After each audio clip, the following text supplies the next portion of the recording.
Hello guys, welcome back to my shorts. তো আজকে আমি সকাল সকাল ঘুম থেকে উঠে পড়েছি আর আজকে রান্না করছি। এটা কী মাছ আমি নিজেও জানি না। তো মাছগুলো ভাজতে বসিয়ে দিয়েছি। আর প্লিজ আমার কিচেনটা যা অবস্থা ইগনোর করো। কেন জানি না, আমি রান্না করতে গেলেই রান্নাঘরে এরকম অবস্থা হয়ে যায়। সবাইকে দেখি কি সুন্দর গুছিয়ে গুছিয়ে কাজ করে, কিন্তু আমার দ্বারা হতেই চায় না। আমার রান্না বান্না কমপ্লিট হয়ে যায়, তারপরে আমি গুছাই। আর এখানে ওর বাবা নিয়ে চলে এসে এক গাদা ফল। তো ফল আগে থেকে লেবু ছিল, তো আবার লেবু নিয়ে এসছে। আর এইটা আমার হচ্ছে বাবুর লেজ।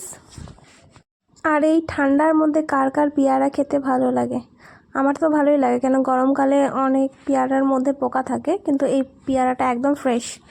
তো তাড়াতাড়ি রান্নাবান্না কমপ্লিট করে চলে এসেছিলাম এইদিকে তার তত্ত্ব গোছানোর জন্য। তাই আর মাছের ঝোলের ফুল ক্লিপ ভিডিওটাও তোলা হয়নি।